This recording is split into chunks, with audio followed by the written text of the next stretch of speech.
Okay, let's dive in. Welcome to today's weekly live show for the Yoga Teacher Collaborative Facebook group and the Yoga Teacher Collaborative podcast. My name is Laura Green. I am a yoga teacher, a business mentor, an author, and a teacher trainer. It is my absolute passion to help yoga teachers to thrive. And to thrive, we are constantly looking at two different things: our understanding of how we run a heartfelt business, but also our continual evolution as teachers. I have been teaching yoga for over 14 years and practicing for about 24 years, and so much has evolved in that time. And we are always learning.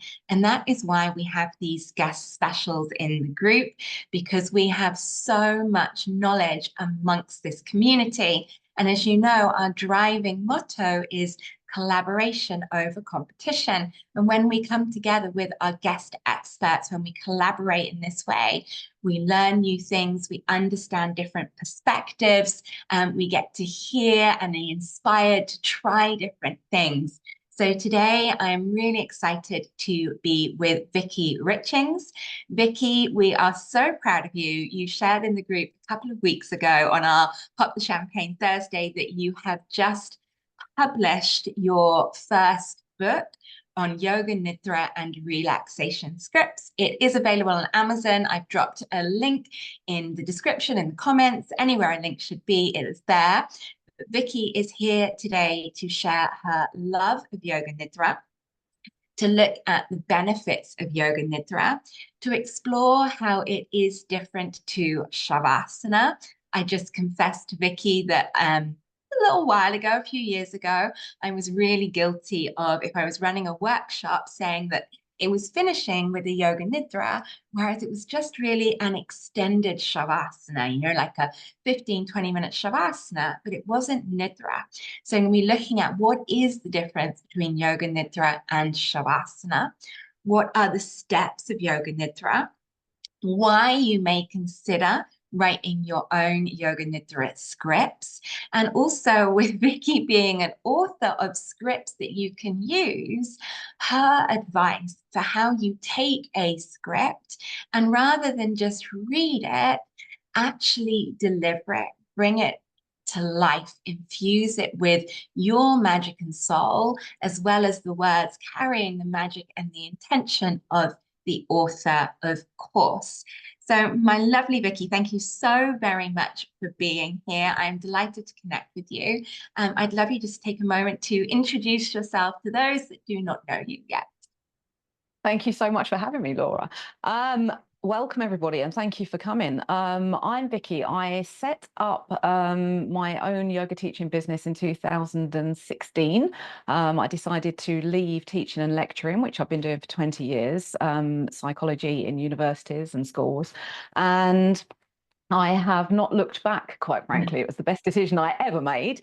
I tend to teach Hatha style yoga, and I've also got into teaching chair yoga, yoga nidra, and more recently, sound baths.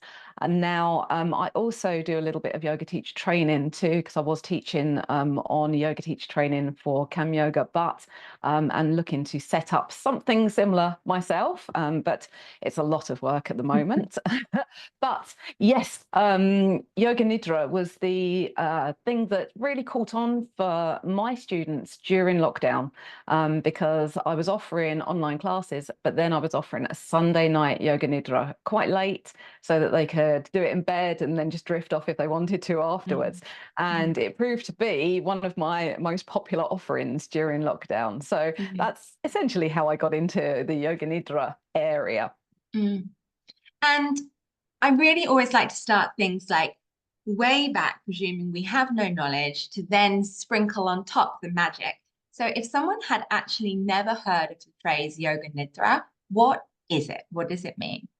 Okay, so the most common interpretation that you seem to find is yogic sleep.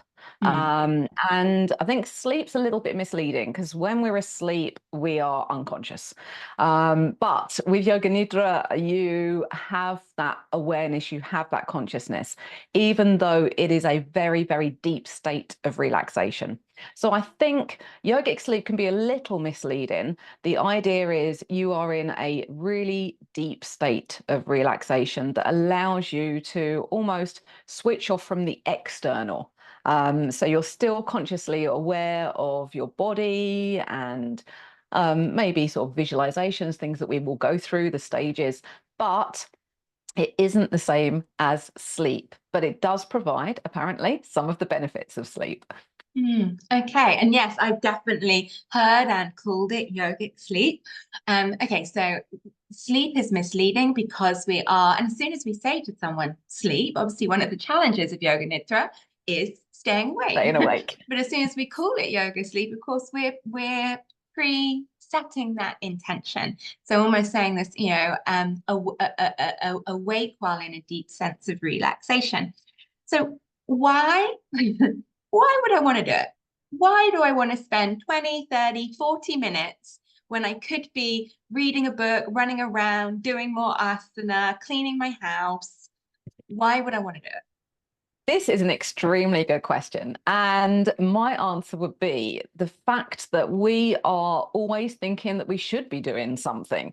We think, oh, I should be cleaning the house. Oh, I could be doing this. Or we're watching television. We're looking at screens. We are constantly sort of in an active manner, getting feedback from everything. Our mind loves distractions and noise and all these like flashing things that life brings. It's great to step out of that. And there is nothing more beneficial than getting proper rest. And generally, with modern life, and I know that's a very big cliche, but with modern life, even more so, we tend to just be completely on all the time, switched on. Even when we go to bed, we might leave our phone by the bed, our phone might ping during the night because we get emails from the bank or whatever. All of those things mean that we never go into a state of literally taking ourselves out of that constant switched onness. I know that certainly there are so many benefits to just allowing for your mind to rest. Now, one of the things that Yoga Nidra can do is it can allow us to get into the state of deep sleep, but not necessarily being asleep. And we know this because there have been studies that show that when we come to that state of deep rest in Yoga Nidra, our brain comes into a delta wave pattern, and they are the patterns when we are in that really deep stage 4 sleep. So the benefits of having the rest, having that time out from all of the hubble bubble buzz that's going on around is actually really, really beneficial. And I've definitely read about the different brainwave states. So you said when I'm in deep, it's part of deep sleep. So I imagine it not my whole night's sleep. When I'm Yeah. in start of deep sleep, my brain goes into that delta wave. And I take it there's some benefits to my brain and my physiology and my nervous system of being in that delta wave state. Absolutely. I think if anyone has ever had a really restless night, loads of dreaming, REM Mm, sleep, loads of light sleep, you wake up and you feel like you may as well have not mm, been to sleep. That's because you were lacking that deep sleep. So the deep sleep is the sleep that makes you really essentially feel restored. mm, So if you have a night where your sleep's broken, we go through a sleep cycle and we go into REM stage 1, 2, 3, and 4 sleep. Stage 4 is the deep sleep. And if we miss out that deep sleep because we keep getting woken up and starting the cycle again, then we wake up feeling not rested. We wake up feeling not restored, and we may be very tired for that day. mm, So being able to almost, I hate the word, but hack sleep mm, with Yoga Nidra is mm, actually something that is possible, and it's been shown scientifically to do that. And I'm coming from a psychology and mm. scientific background.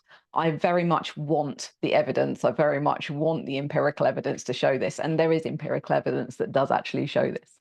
So there's a question I want to come back to there about bringing it back to the yoga nidra, but I've got to ask you a tangent question. And we're not here to talk about sleep, so you might not know the answer to this, and that's totally fine. When you're having dreams, do you know what brainwave state you're in? It looks very much like an awake state. So if anyone has ever looked at the monitor of brainwaves, deep sleep kind of looks like a very big rolling ocean. Awake looks very jiggedy jaggedy, and REM sleep looks the same. And So you're REM's when I'm dreaming. Yep, absolutely. So it looks very, very similar. If anyone's got a fitness monitor, like then they often track sleep and they tell you which areas you're in, whether you're awake, whether you're in REM, and so on. What I tend to find, certainly with mine, mine's quite old, but I'm sure that they are all sort of more or less the same. Sometimes it mistakes my REM sleep for awake. And it's really Mm. interesting because the physiology is the same, heart rate and everything else kind of increases. So this is why often when you've been dreaming a lot, and sometimes you remember your dreams, sometimes you don't, you always dream, you can wake up feeling quite tired Yeah, too. I am Yeah. so pleased you said that. I know it's not the topic, but I've been feeling a bit mad with that because I sleep only when the moon's in certain places. So I don't sleep, sorry, not sleep, dream. I don't dream a lot, but then when the moon's like in Scorpio or Pisces, I will dream and I wake up exhausted to the degree that I say I don't like dreaming. And some people really find that weird. I'm like, I hate dreaming because I wake up tired. And I thought there was something wrong with me. That's because my brain's not used to being in that brain state. Okay, so Yeah. coming back to yoga nidra. Is yoga nidra the only known way of accessing that delta wave state whilst being awake? I guess meditation as well. Oh, yes. It's a question that I haven't got a complete answer for, but I know that there have been studies where they have put Buddhist monks into MRI scanners while meditating and found that they can access that Mm. lovely delta wave too. But I think for anyone who isn't a Buddhist monk and meditates, maybe we don't necessarily get that deep into meditation. I certainly can speak for myself. I've been meditating for many years before I was a yoga teacher, but I certainly don't think I probably go into delta wave when I'm meditating. Whereas yoga nidra, it's a different matter altogether. I think with meditation, it's a challenge for a lot of people. And I still find meditation challenging, even just sitting, finding your sitting position, being Mhm. comfortable to meditate. And there are some days where you could sit there for a long time. There are other days where you just start fidgeting and what comes to mind, what's for dinner, and have I turned the oven off, whatever, all those things that happen when we try to switch off. Whereas yoga nidra, it almost because you're guided into it more so than meditation, and you're given things to actually focus on, it tends to be a lot easier to access, I think, than meditation. That's really interesting that, yeah, that really aside from, okay, I can sleep, but not everybody gets, people have troubles with sleep. Not everyone gets into deep sleep. The sleep might be disrupted. We might be having dreams. So I'm not accessing that delta wave state in my dream, in my sleep. So it's either just be badly rested or cultivate a meditation practice or practice yoga nidra, which may be a more accessible way to get that delta wave rest that I'm not getting at other times. Absolutely. And there have been, I think it's a little bit colloquial. It says something like 45 minutes yoga nidra is equivalent to 3 hours sleep. And Mm. that sounds like a bargain to me. And are there any other benefits? I mean, I know obviously you're coming from that psychology point of view and you've worked in a trauma-based center as well. So are there other benefits that you personally have noticed and shared? Absolutely. One of the things that has been shown in lots of different studies are the fact that yoga nidra can help with anxiety and that's kind of state of essentially trauma. There's been quite a lot of work done with veterans who have post-traumatic stress disorder, and it's been found to be beneficial with them. Now, I will add that the person that did do that work has since been subject to a little bit of controversy, but that sense that actually there's some sort of benefit that can be gained from it. So when we come into yoga nidra, what happens is we come to that rest in place, our heart rate drops, levels of anxiety can drop because we're going into that parasympathetic division of the nervous system, the rest and digest area. So when we are in a state of anxiety, we're in the fight or flight. And if we are suffering from anxiety, chronic anxiety, if we are constantly in fight or flight, what tends to happen is our immune system tends to get worn down. So we are likely to suffer from more colds, more illnesses. The other thing that can happen is because we have our increased blood pressure and we have that increased heart rate, and we're mobilizing all those fatty acids in the body to give us energy because we want to be running, even though we might just be sitting at a desk answering emails. We can possibly suffer from hardening of the arteries, atherosclerosis. And that is something which is really, really a big danger for people who are high stress. Those fatty acids get caught on the arteries because the arteries get scarred, because the blood's rushing through, because the heart rate is elevated.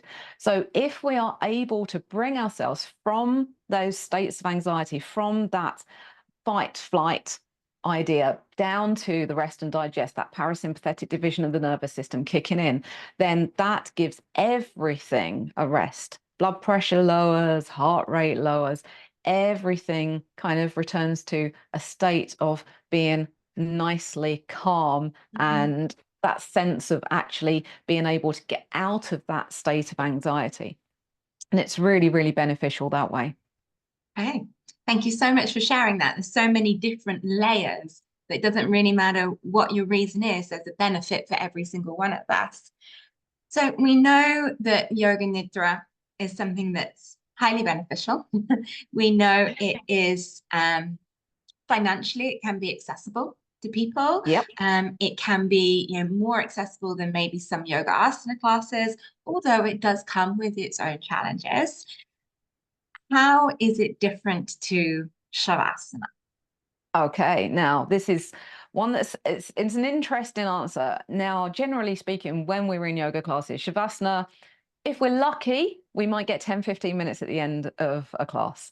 So Shavasana is relatively short in comparison to Yoga Nidra. I'd say now, mine are 5 minutes. If it's a 90-minute class, it might be 6 or 7, but it's 5 minutes. Yeah, my classes get 10 minutes. Yeah, the luxury.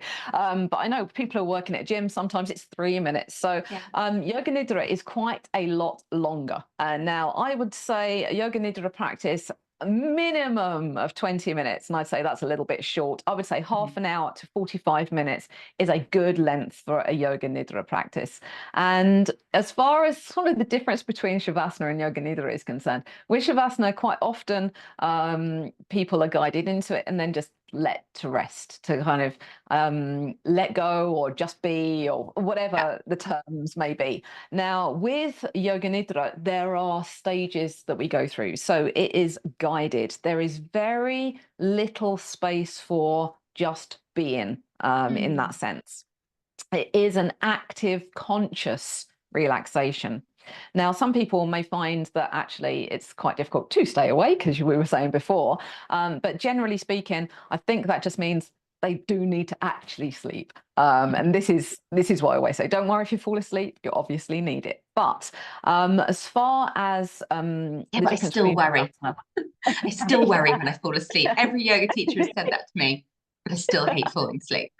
Well, I think it's the case of falling asleep in front of people, and it's quite a vulnerable thing to do. If we were lions, we'd be fine because we were at the top of the food chain. But I think it's that sort of unconscious thing that we have back from being cave people. But yes, going through the different stages is very different to Shavasana, because Shavasana, we're talked into it, we're there. Yeah. So I think that's the key. Yoga Nidra is very specific, or at least modern Yoga Nidra is quite specific. Yeah. That's really a simple way to understand that Shavasana, there's no set time length on it. It can be a guided relaxation, or it could be a guided, a few nice guided cues or anything really, but then someone is left. Whereas Yoga Nidra, as you said, really we're staying active with something to concentrate on through those different stages. So bear in mind, many of us may have been to something that we thought was Yoga Nidra and was actually an extended Shavasana. in case we've never been, what are the very systematic stages of the modern practice of yoga nidra? Okay, now I'm going to start by saying there are several stages that we are going to think about. Now, it can vary slightly. Now, I think it was the Bihar school of yoga that tended to make Yoga Nidra popular and almost kind of trademarked Yoga Nidra. Now, the Bihar school, again, has been involved in a level of controversy, but the different stages of Yoga Nidra kind of have developed, shall we say. So the Bihar school would say that you have your preparation, your resolve, so your intention. We do a rotation of consciousness, then an awareness of the breath. Let me just go back. So sorry, preparation, that's, sorry, just in case I got confused. That's me just getting comfortable. Yeah, getting comfortable. Our resolve is setting our intention for the practice. Do I always set that as an individual, or does the teacher set that? Now, this is depending on who is deciding what's going to be in the script. So you can get the students to choose, or you can suggest something. If people can't think of anything, I quite like to say, just give yourself permission. Your intention is to give yourself permission to just allow yourself to go with this relaxation. So it can be kind of quite open depending on who's doing it. Now, the third stage is the rotation of consciousness, and this is where we don't do anything physical, but we allow for our conscious awareness to move to different parts of our body. This can be done a whole host of different ways. We can get really micro about it and think about our upper lip and our lower lip and the crease underneath our nose, the tip of our nose, each nostril, or we can go much more macro with the idea of the head, the arm, the leg, and so on. So it depends on how much time you want your Yoga Nidra to last. And the rotation of consciousness tends to be repeated maybe 2 or 3 times, again, depending on how long the Yoga Nidra lasts. So I might come back. So say if I've started with relaxing my head and then worked my way to the toes, I might come back to my head and start again. Don't think I've ever had that experience of doing it more than once. What's really nice with that is you can start off delivering it if you are delivering the Yoga Nidra relatively quickly, so you're moving from place to place quite quickly, and then once you start repeating, you can slow down and slow down and slow down. And that again is taking that kind of everything, let's just get that a little bit more settled, that sense of just going a little bit deeper, and it's a really nice way to do it. Something's really tickled me with that, like that idea of doing more than once. But I did want to ask one more question on the rotation of consciousness. Sorry, my mind's a pain in the bum. I'm very aware of that. Does it, and I know it makes a difference between whether it's hypnosis and stuff, I know they care. Does it matter if I'm relaxing from the top of the head to the bottom of the feet, to the bottom of the feet to the top of my head? Or can I do all my right side and then on my left side? Is there rules or is it open? It's quite open. The person who is guiding the Yoga Nidra will tell you the parts to go to. There are ideas where we work through the chakras and then kind of come off from there. There are ideas where we start at the right thumb. A lot of them do start at the right thumb and then work your way up all the way down to the other arm and so on and so forth. So there are a whole host of different ways that you can do it. Generally speaking, you're not doing massive jumps from feet to head. You kind of work through systematically, but you will maybe jump from left to right. And towards the end of the scripts, sometimes you might get an awareness, if you've been working with all the little different body parts, an awareness the whole of the right side of the body, an awareness the whole of the left side, and then the whole body together. So it's quite it is quite loose in how you do it. And I quite like creating scripts where I'm just thinking about the different body parts that I could take my consciousness to. And sometimes I challenge myself, what's the smallest body part that I can start thinking about? You know, can I think about my kneecap? Can I think about my shin bone? Can I think about like the joint of my ankle and maybe each of your finger joints? You know, you can get really, really small and detailed about it if you wish, if you want a nice long Yoga Nidra. And I'm sure it'd be nice, especially when you're writing scripts and you're doing it regularly, to vary it, because you have your preference, I have my preference, and students, like, I find it easier to connect when you're more detailed. So like I was really interested when you said this bit between the nose and the top of the lip, the line then. I find that easier to connect with, harder to connect with if you just said shoulder. Yeah. But if you'd said like, where the collarbone joins the sternum, or I'm sure other people would like, no, just give me a big body part. Yes, and that's the thing. And also, when you're writing the rotation of consciousness, you need to be thinking about using technical terms. Not everybody knows what a sternum is. Yeah, And there's this kind of, I mean, this area does have a name. I can't think of it at the moment, but if you said it, not everyone would know where you're talking about. So yeah, I think sometimes using kind of the language that we would talk about our own bodies in yeah, is actually really beneficial too. yeah, of course. All right, and then I have either done one quicker one if it was a shorter time or a longer one. We repeated through the rotation of consciousness a few times, which I'm definitely going to try on myself. That sounds wonderful. Then what's my fourth stage? Okay, we go to an awareness of our breath. And when we breathe in Yoga Nidra, we don't have to take any special breaths. So we're not doing pranayama techniques as such. I quite like to go with maybe a visualization of breath. So that sense of maybe breathing from the head down to the feet and back up, or maybe from the head to the heart and so on. So when we work with the breath in Yoga Nidra, some Yoga Nidra scripts do talk about kind of breathing in to a count, breathing out to a count. Some of them ask you to silently say to yourself, I am inhaling, I am exhaling, and so on.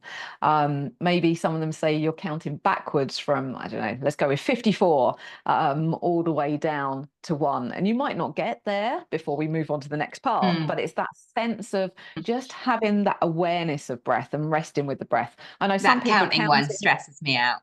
Yeah, I was And going to say when some when they people get to hate the the end and counting. I haven't, I Yeah. feel robbed. Yeah, I can Yes. completely appreciate that. I like the moving of breath between Yeah. points in the body. Personally, I find that a really nice way to be, or just noticing the rise and fall if you're laying down taking Yoga Nidra, because you can sit taking Yoga Nidra. But that sense of maybe the movement of the breath, so maybe the movement of the belly, at the chest, wherever that movement is kind of most obvious for you, you can kind of maybe rest your awareness there. But also the silently repeating in your head, I am inhaling, I am Mm. exhaling, is also a really nice way to do it. And again, it's that sense of being aware, being conscious Mhm. while in relaxation. And just this is a very silly question. The stage before the rotation of consciousness, although that comes before the breath awareness, can I use breath awareness in my rotation of consciousness? So can I imagine the breath in my right thumb? I can.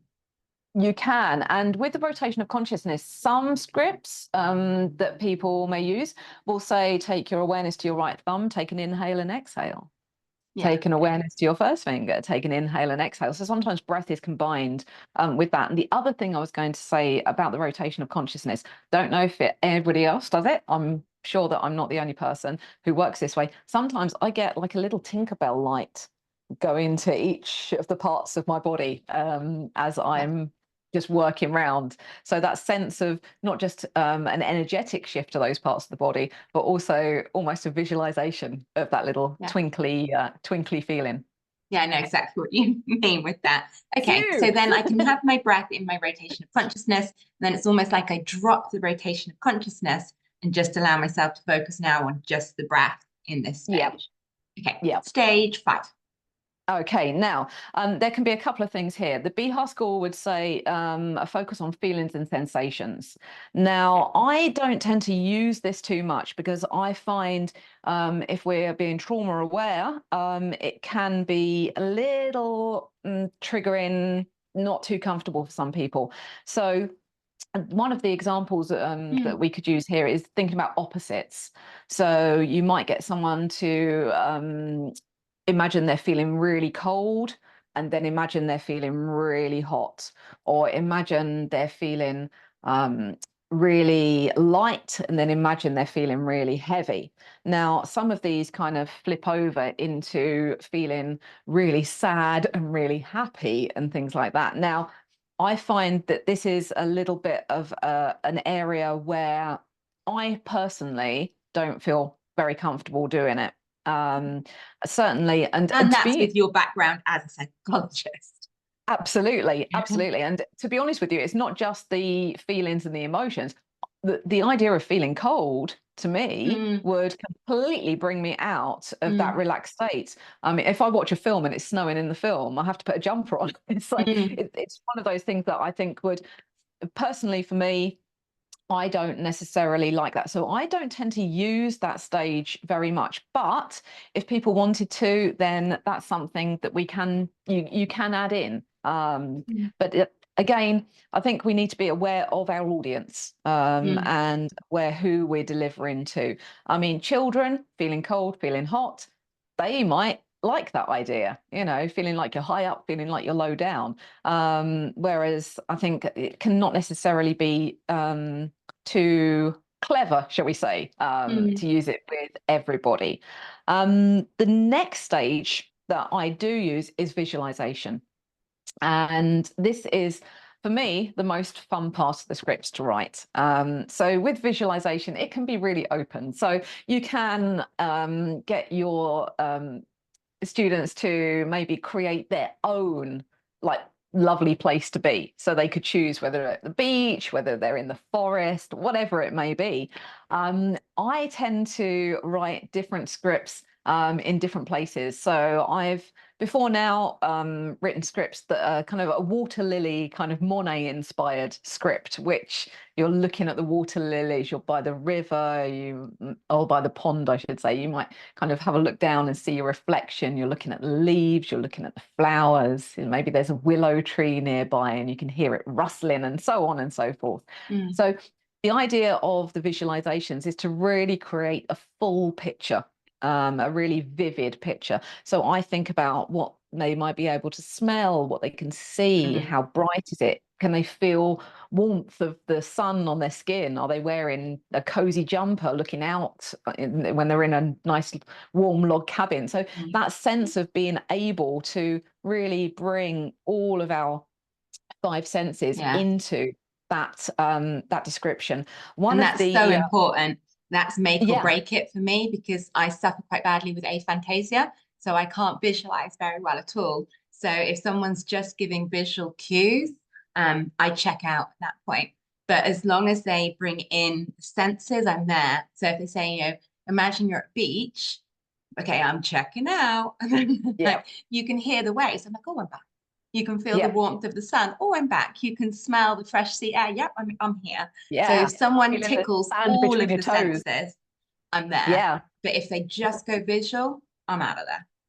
Another thing that I would say with the visualization, and this is where I really enjoy it. I sometimes base it on experiences that I've had. So one of the visualizations in the scripts book is a walk through a gorge, and this is actually a walk that I did in France. Actually, it was 2020, I think, and it literally took us through so many different kind of landscapes. There was gorse and heather, there were like woodlands with little trickly running water, and there were massive trees, there were some rocky bits, and I was taking it all in thinking, this is somewhere that I could walk through in my imagination again. And Mm, that evening I wrote the script because I mm, was like, I really want to capture this. So again, it's that sense of being able to use your own experiences, mm. and that's something that really makes your script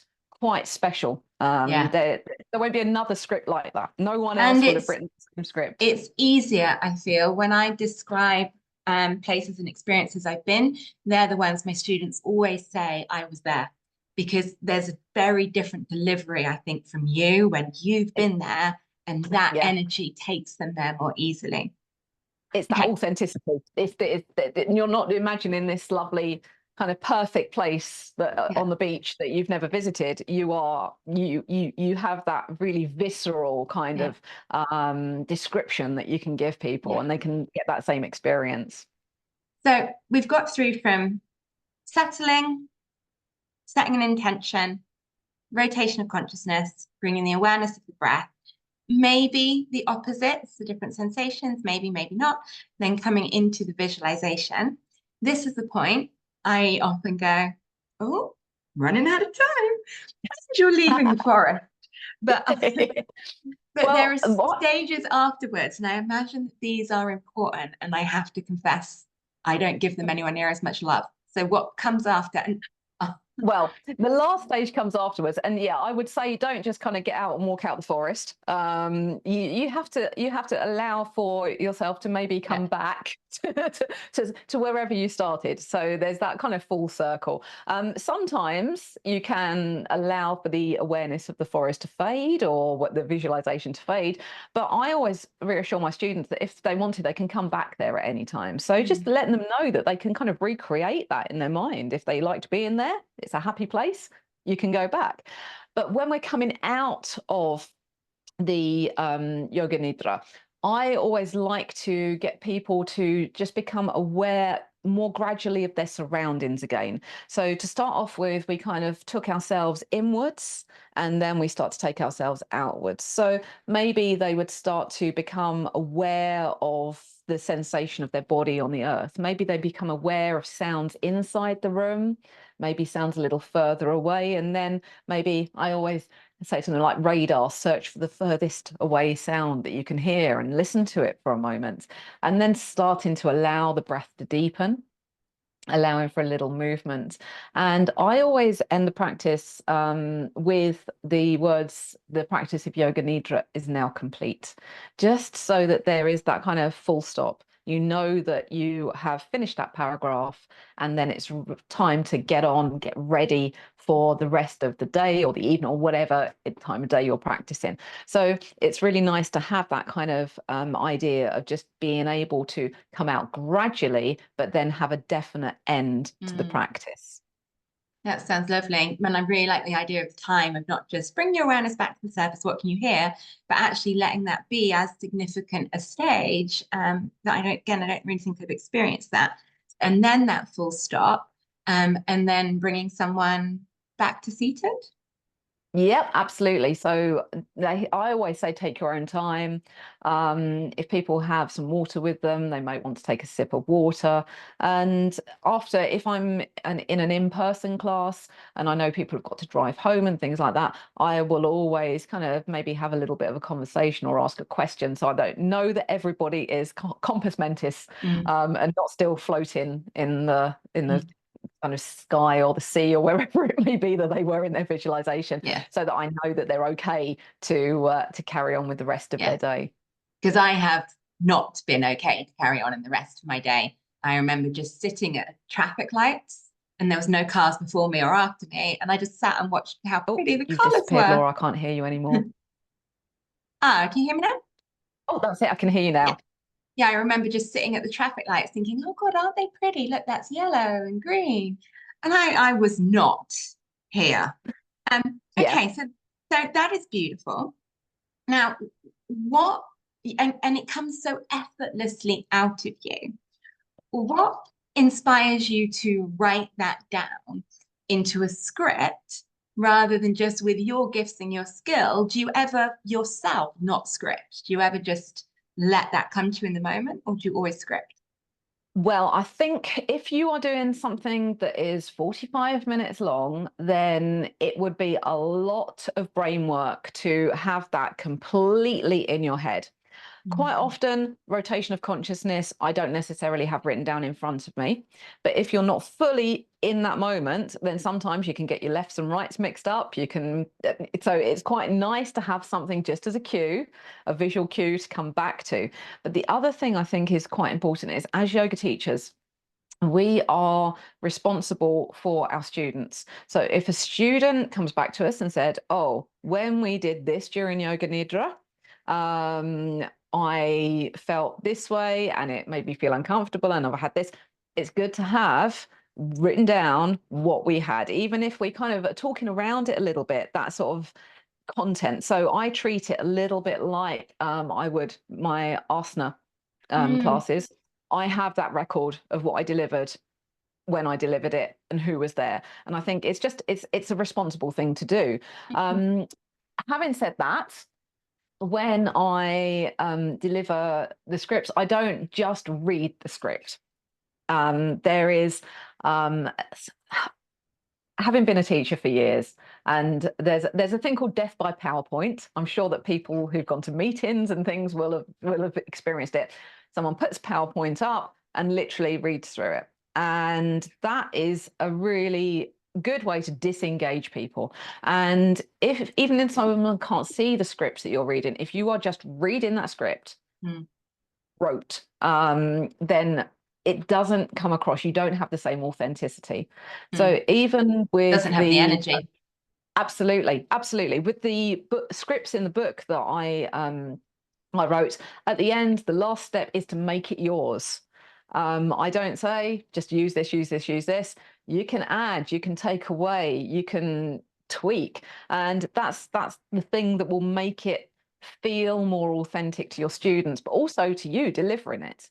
I personally, I enjoy writing them, and I know that some people don't necessarily enjoy that. So it's a good thing to be able to use other scripts, but as long as you are kind of putting that personal touch into it, I think that's the key really to make it a really good experience. And really simply, what is that difference between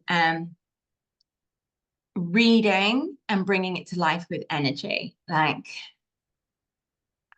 on a really practical, I remember being back at school in drama class when we had to like send a play round and each person had to read a bit. And it was all, I have to say, it was always the boys that were like, awakening is very important event. How, if you were a drama teacher, how do you bring to life the script? Okay, well, I think this is one that when I started teaching, my first job interview, the guy Pete, who I worked with for many years after, said to me, "Oh, I can see on your CV that you play guitar." He said, "You're a performer," and I went, "I'm not very good." And he went, "You done any gigs?" And I was, "Oh yeah, a couple," and back when. And he was like, teaching's about performance. And I think that yoga nidra, and also yoga teaching, again, there's a level of performance. And when I say performance, I don't mean a fake kind of front.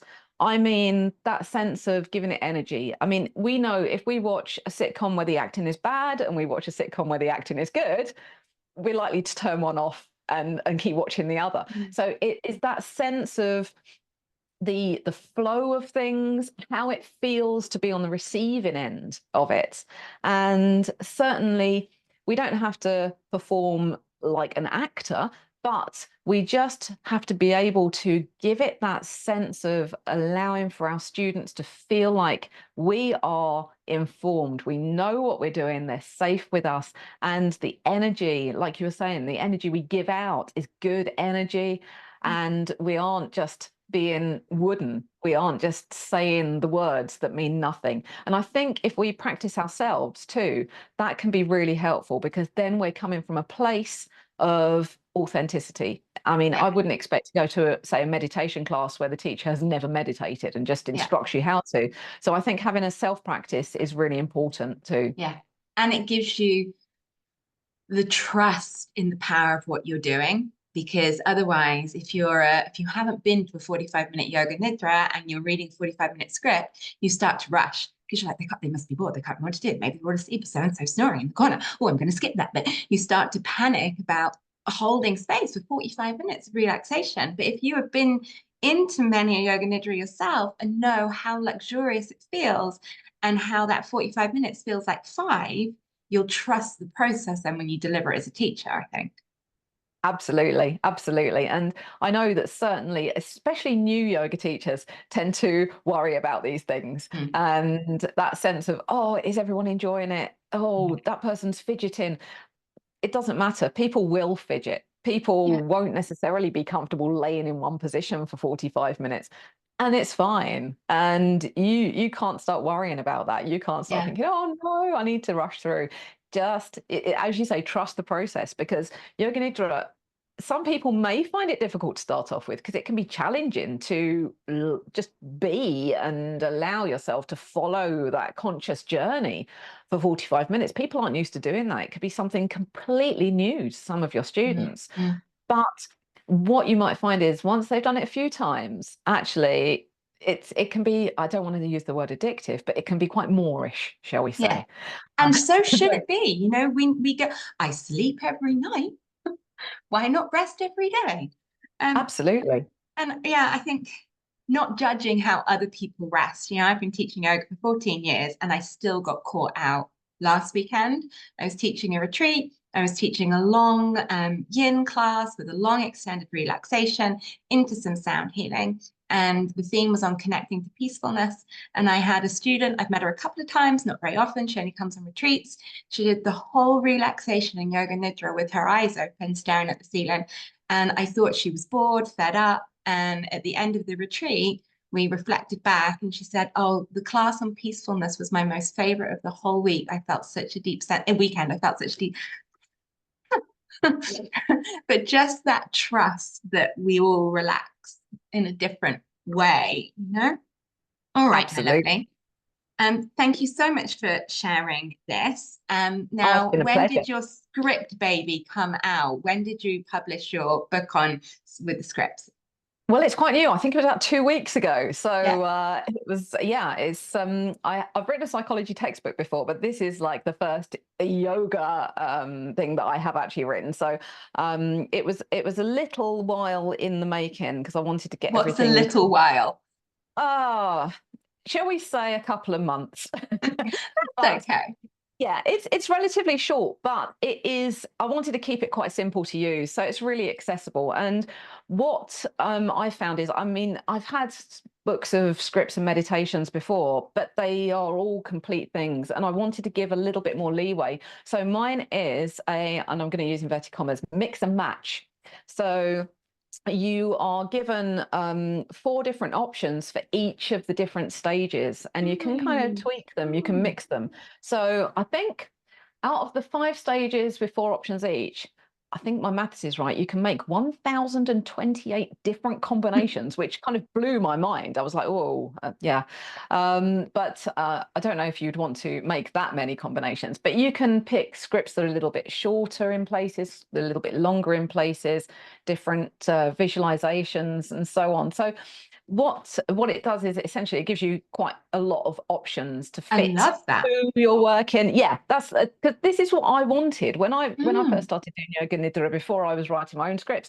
I was like, I really want to be able to kind of chop and change and have different things from different sections of yoga nidra scripts that I was Without finding. feeling you were being disrespectful to the love of the author that wrote that.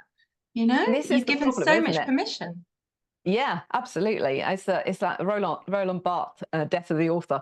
Once the author's written it, they need to let it go. But again, it's I guess we listen to albums as singles now, don't we? We make our playlists, so we don't listen to from beginning to end. Yeah. So I guess it's quite a modern phenomena being able to kind of just pick. But you have permission of the author this time to just pick and also tweak and make your own.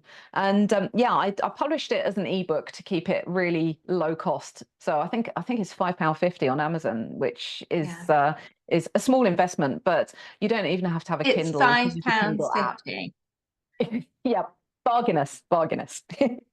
There's a big part of my heart that wants to go, that is so generous of you, thank you. And there's another part of my heart that wants to hit you over the head with the book and The say, trouble is, Amazon do take quite a big cut of this, but oh my to be honest, God. I just want to make it accessible. So, if it can be of use to any yoga teachers out there, then that's Yeah. great. Because I know that not all yoga teachers are earning massive amounts of money. Not Yeah. all yoga teachers are full time. So, Well, if it's I just, as something that can on be easy. behalf of everybody, I just want to say thank you. That is a generous. I hadn't looked at the price. That is so insanely generous and so kind. And I know how much Amazon take on a book. Um, that is a gift, you know, that you have given. So thank you from all of us for making that possible. My love, there is absolutely no reason to not go and get that book, please. I'm sure we can all, all manage that and share the magic with our students.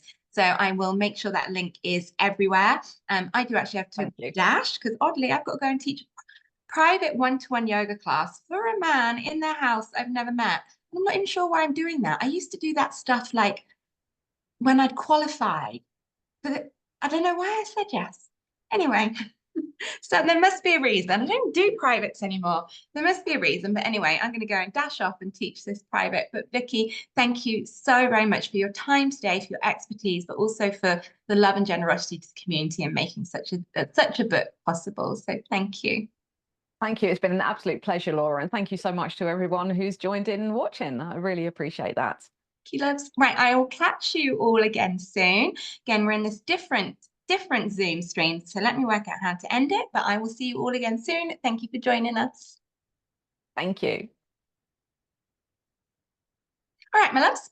Thank you very, very much. That was fabulous. Oh. I'm sorry to dash. No, that's all right. Thank you, Laura. And take care. Put your location on and send it to someone. Yeah, I got 2 friends I'm going to send it to. My husband said send it to me, and I'm like, you're not even going to look at your phone. Let me send it to some friends. You know, I had exactly the same, and I did it because there's holiday cottages near us, and the guy said, oh, can you do one-to-one yoga? I'm on holiday, blah, blah. And I was like, yeah, okay. And I turned up, and he got changed. I'm just going to go and get changed. And he walked out wearing, and I'm not kidding, a thong leotard with see-through trousers over the top. And I was like, what the actual is going on here? So I just kind of ignored it, and I carried on as you do. And I spoke to my yoga teacher of a couple of months afterwards, and she said, oh, did you have an inquiry from someone doing a one-to-one? And I said, oh yeah, I did it. And she said, did he wear an interesting outfit? And I was like, yes. And apparently he'd gone on holiday the year before and got her to do a one-to-one with him. Nutter. So well, hopefully you won't have that. Hopefully. And if I'm not here next week, you know what happened. Oh, don't. Yeah, definitely send your location. I will do. The great thing about being a woman, that, isn't it? Yeah. And I do trust my intuition. I've said no to every private for like 10 years. Don't know why I said yes, but I'll find out. Yeah. There'll be a reason. He obviously really needs it. Yeah. Thank you for now. Thank you so much, Laura. I really appreciate it. Pleasure. Thank you.